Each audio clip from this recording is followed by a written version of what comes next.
often I hear in different quarters, can we afford it? I like to just flip it a bit and say, can we afford not to do it? I'm not talking from a purely humanitarian point of view, which is critical, not from a social point of view, that's absolutely essential, but from purely economic growth and sustainability point of view, we cannot afford to not do it. But exactly how we should do it is a challenge that I think we are discussing. So my plea is that we need to change the discourse from can we afford it to can we afford not to do it, and then put the pressure on where it belongs. Since 1984-85, this is now nearly 40 years, and so many governments, we've had this discussion that I've had the either privilege or misfortune of being involved in such detailed discussions. The fact is, governments have come, governments have gone, and this issue has got bigger, not smaller. Admittedly, COVID has given it a big, unfortunate boost. So what's been missing? Point number one is no matter how much we discuss, how much we emphasize the importance of it from those angles, ultimately it requires a political will to do it.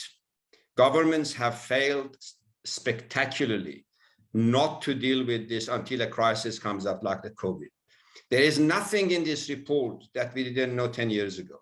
There is nothing in this report that Murray and others haven't taught us from time to time, written about it, updated their calculations. So Human Resource Council has produced reports. So, and our social activists, community activists can tell us, excuse me, anecdotal evidences of what macroeconomists quantify. So the issue is not that we don't know. No minister, no president can even pretend that they don't know the gravity of it.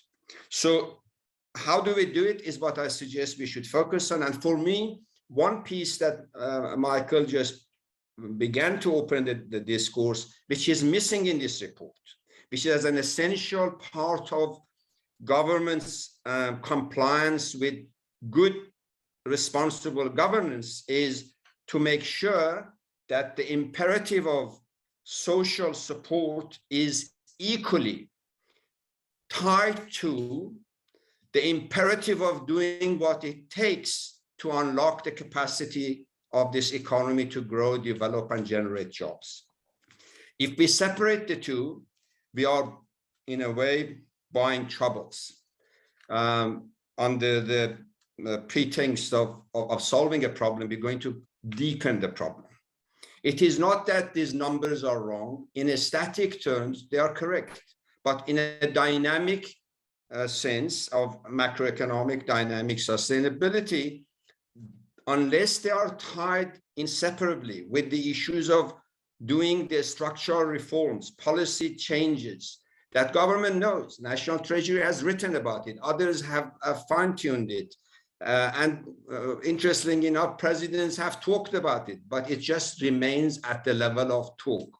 We just don't do it. We got to do the two together. This is my plea, because it is such an important challenge, but it is such an urgent challenge.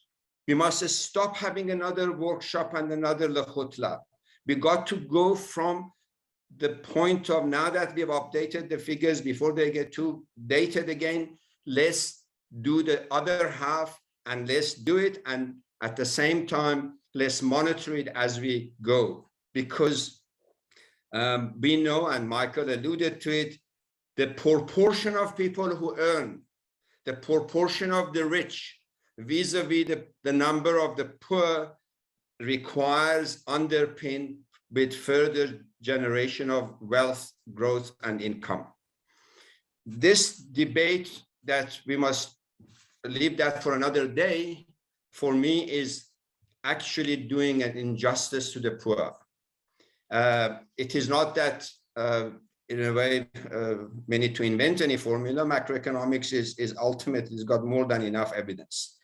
And the point that Michael mentioned, which is absolutely critical, is over the medium term and long term, it's the revenue from taxes, not from borrowing, not from creating charity funds that people will contribute in the short term because there is a humanitarian crisis. We're dealing with this structural social triple phenomenon of unemployment, disparities, and inequalities. Therefore, we got to create two parallel streams. One, maximize the growth and development capacity of the economy, from which over the medium to long term, more close to the long term, we will have ongoing revenue coming to the fiscus, to the society. Less people will be dependent on government. Less people will be dependent on charity and welfare, which undermines their dignity and humanity. At the same time, for the transitional part, we have to have, as proposed, a variation of this scheme. But if we ignore the maximization of revenue generation, specifically tax revenue generation of this economy, we're not going to succeed.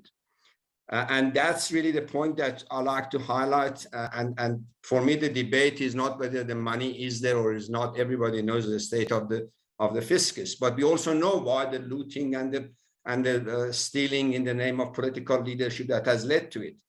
We cannot politic on the back of the poor. We should stop politicking around the back of the poor.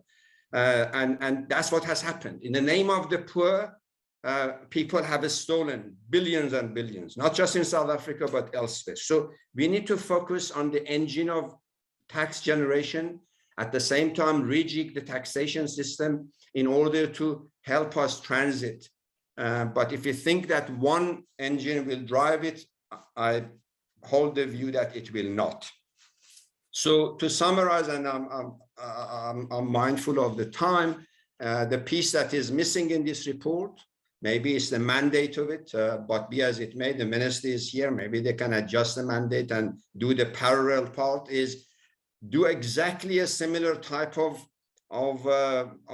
technical thorough job of how do we create the dynamic tax generation capacity coupled with the adjustment in the existing tax system. How do we build the capacity of tax collection in order to maximize the revenues? And let me just end it with one or two examples so that I don't come across as hypothetical and theoretical. For example, one of the major tax leakages that we have with all the institutional capacity of SARS is the phenomenal billions systematically going through illicit financial flows out of the country. That is the type of taxation revenue that we need to secure stays in the country. There are technological changes that also robs countries like ourselves from other taxes because of the global online shopping, all the trade and the structures that's happening that we are not capturing all of it. That's another type of maximization of tax revenue. So we need to pay as much attention to the tax revenue generation as we are paying attention to the ways and means of providing maximum basic income grant that the economy can afford, and set up the basic and over time improve it. Our own experience since 1994, 95, 96 in providing welfare, which once upon a time was not equal in the country to the majority of the population, and the means of using economic growth and tax generation and tax collection is a good lesson or a good precedence for us that yes, we can do it, but let's not separate one side of the balance sheet from or income statement from the other side. I will stop there and happy to engage if needed. Thanks so much, Prof. I'm almost tempted to say, well, yes, everyone agrees with these two streams, economic growth and income support. But doesn't it then make those arguing for income support kind of dependent on, let's call it for ease, the group of economists that will say, oh, but we're going to have the growth first before we support people, and we run through that part of the 20 years. But I want to give Alex van der Heever an input. I see his hand up. And Mr. Beko, you are definitely on my radar. And perhaps after Alex, if there's no other interjection. Please, Alex. Yeah, so I want to fully agree with Iraj and with Michael. I think that I don't think that, but where I would just qualify Iraj's comment is I don't think that this was something that was ignored in the report. It's contained in there. And it was something that was deliberated on, was the extent to which we can go in to the what we regard as the complementary policy reforms. So they commented on there, but it is not the subject of deep analysis. What is fundamentally missing in South Africa is the connection between the social protection regime and the policies that are targeted on growth and employment. And these have been traditionally seen as completely independent of each other, which is a severe problem, which has to be criticized today, because it's actually been that the argument has been kind of what Selvin had indicated: grow the economy first, and out of the benefits of growth, we will then redistribute and bring people in. I think what this report tries to contribute is to say that in the role of creating an inclusive economy, their social support is critical and necessary. It doesn't ignore the fact that there has to be some hard choices in making this happen.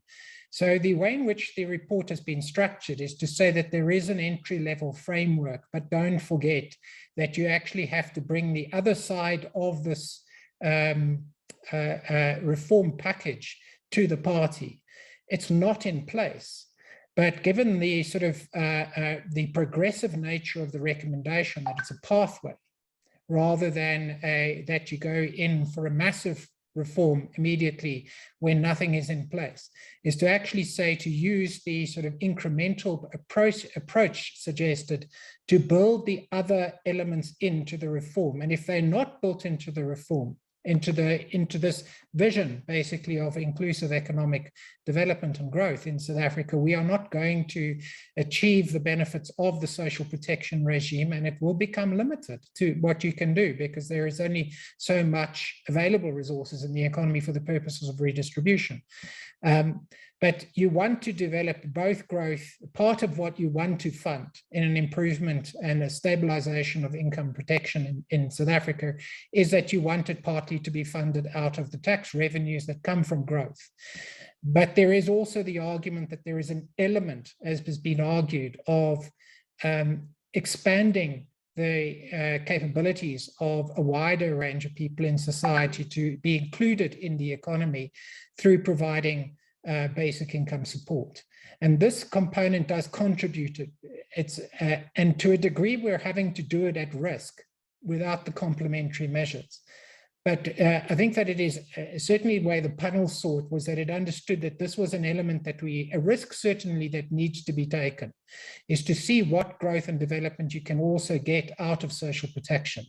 But it can't be the only and sole measure that moves in that direction. It also can't be the sole measure that addresses multifaceted poverty in South Africa or deals with many of the other fundamental social pathologies that we've got in place.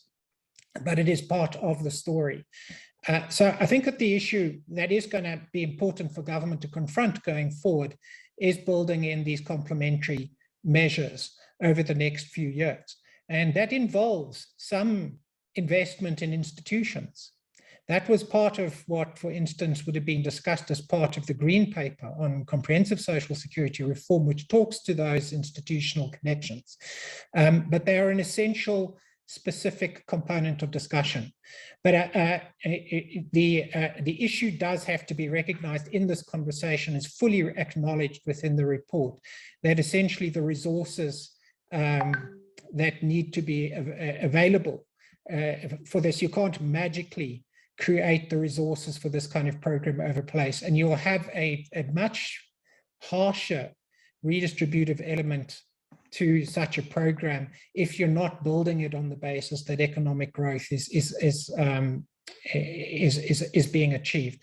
So I think that Iraj's point is absolutely crucial to the conversation going forward. We can't basically have a blinkered approach to moving forward, but it also has to be acknowledged that social protection reform is very much a part of developing an inclusive economy, and that an inclusive economy is actually a very fundamental bridge to higher growth and development. And that's the conversation and visioning that also needs to accompany this kind of process and discussion.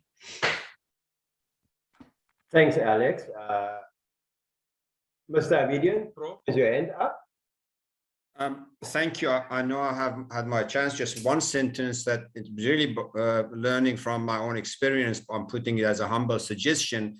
In order to give the urgency, I would have liked in the executive summary of this report, and I read the report and I said, thank you for that. But we need to point two. Point one is we cannot afford not to do it. Point two, we cannot afford to leave it partial. Part one, part two, simultaneous. Sequencing of growth first, distribution next is as bad as distribution now, growth later. Both are equally doomed. Thank you. Thanks, Prof. I think 20 years ago, we didn't talk about the balance so much as we are beginning to. That's great. Mr. Beko, we are giving the floor. Well, that was the launch of the Basic Income Grant Report hosted by the Department of Social Development in association with the Department, the International Labour Organization, as well as the UN. A report that was produced by a panel of experts, authors, basically specializing in economic and social policy, produced in collaboration with the International Labour Organization.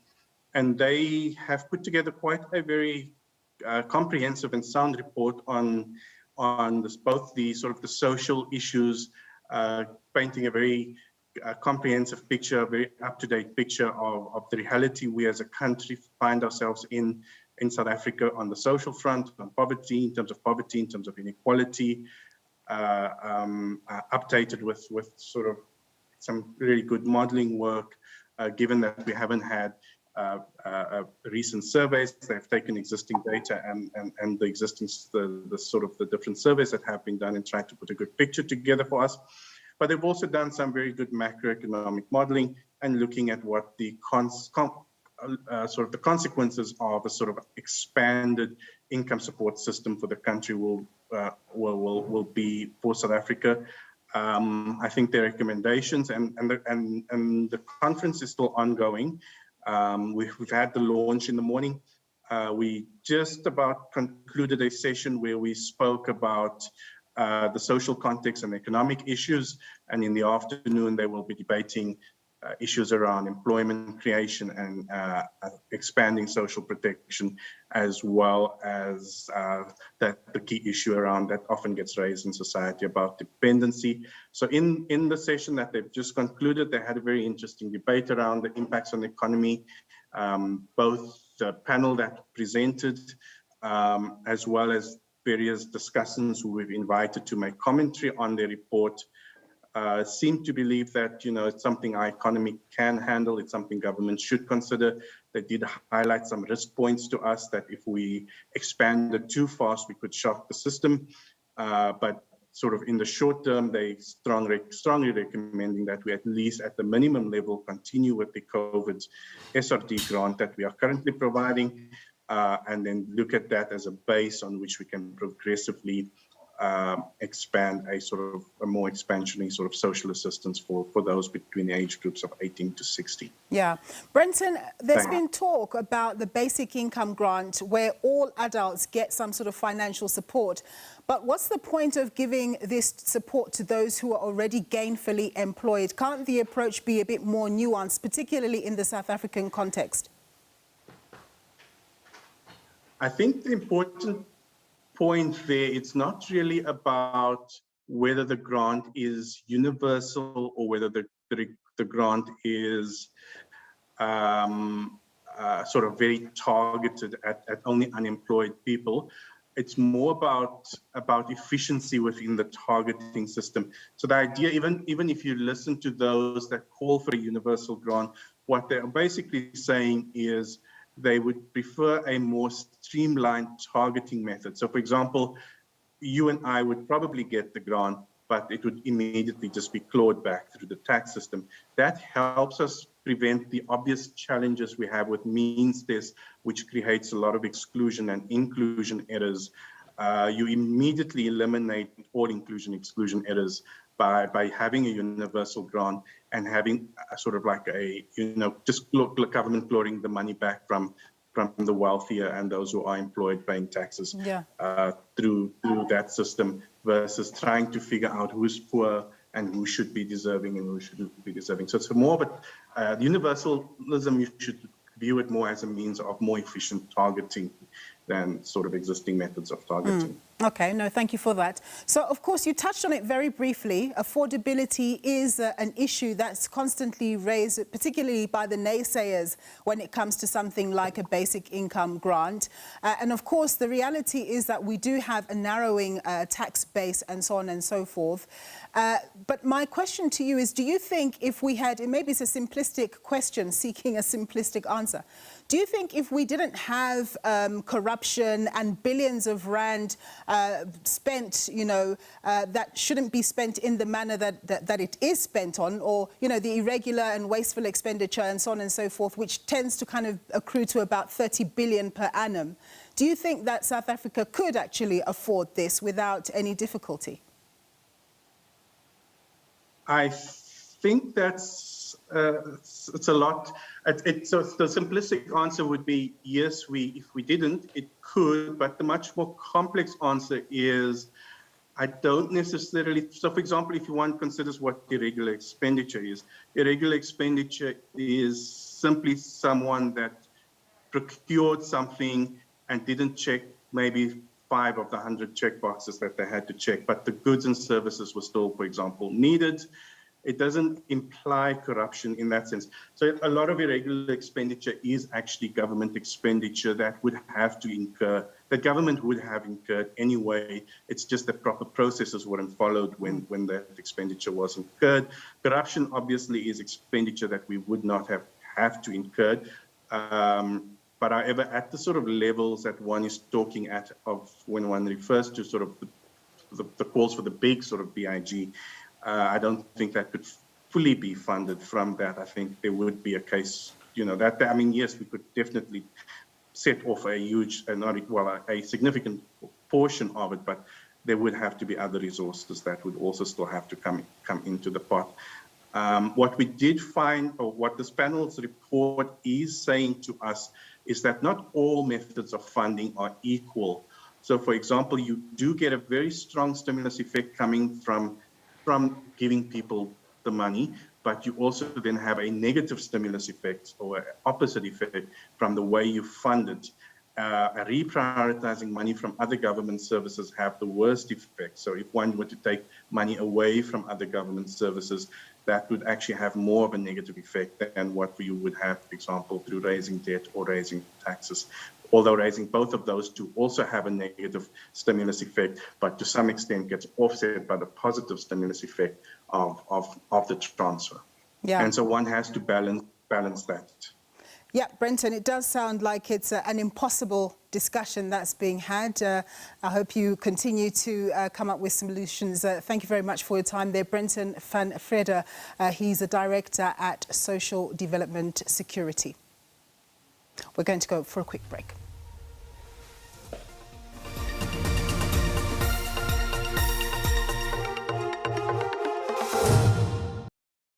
Vito ra mina I Hlengani Patrick Mavasa ni mudyondzisi exikolweni xa Hanyanyani ni sungule ku tumbuluxa leswaku Hanyanyani ku va na mini cricket. Vanhu hinkwavo lava va ri ku voneni ka television siku leri ra 18 ta February 2018 loko ni fanele ni ka man of the match exikarhini ka Afrika-Dzonga na India va swi tiva leswaku ri SABC ya swi kota ku fikelela na le ka tindhawu tele kule laha ku nga kule swinene na laha migingiriko ya cricket yi tlanga kona. Swikolo swa Giyani swa swi tlanga mini cricket swi sukile eka 6 swi va 18 hi vito ra SABC Sport.